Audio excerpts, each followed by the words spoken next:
നമസ്സർവേഭ്യഃ. ഇന്ന് ഗീതാധ്യാനത്തിലെ 9-ാമത്തെ ശ്ലോകം നോക്കാം.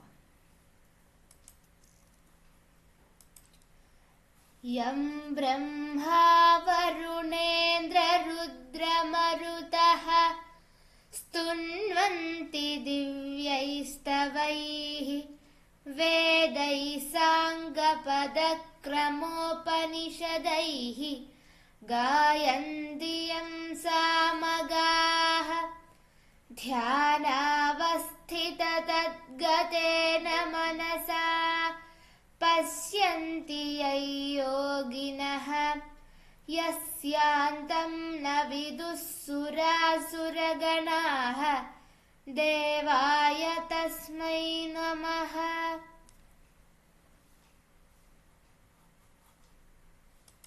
ഇനി നമുക്ക് ഓരോ വരിയുടെയും അർത്ഥം നോക്കാം.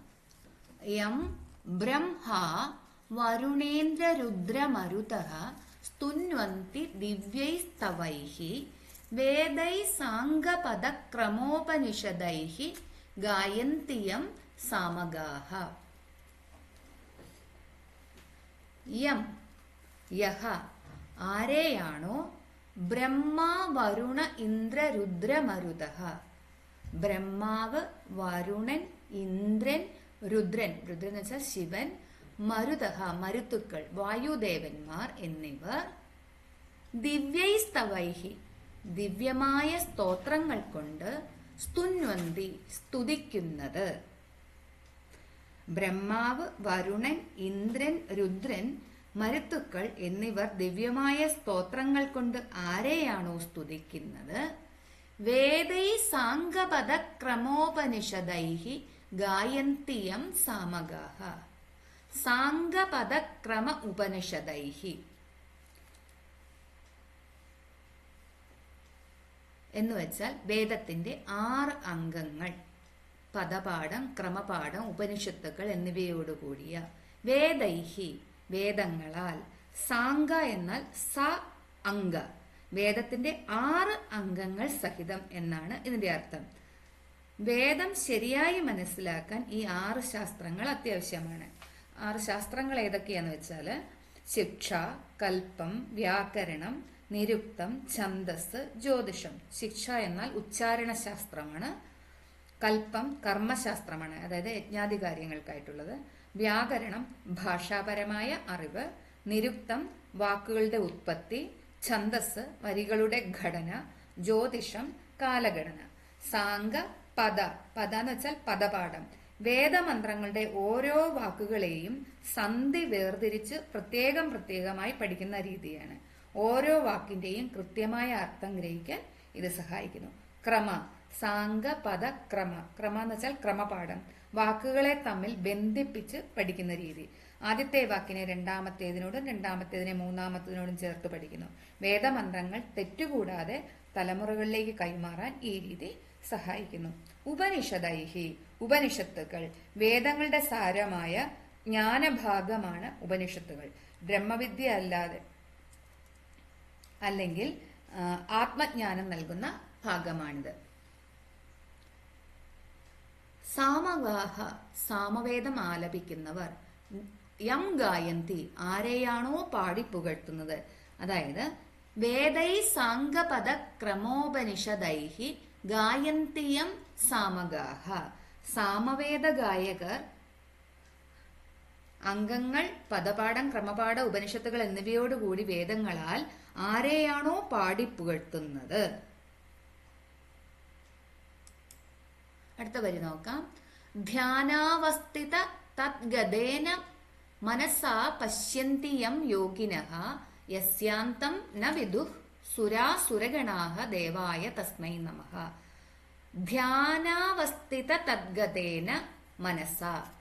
ധ്യാന അവസ്ഥിത തദ്ഗതേന മനസാ. ധ്യാനത്തിൽ ഭഗവാനിൽ ലയിച്ചു ചേർന്ന മനസ്സോടുകൂടി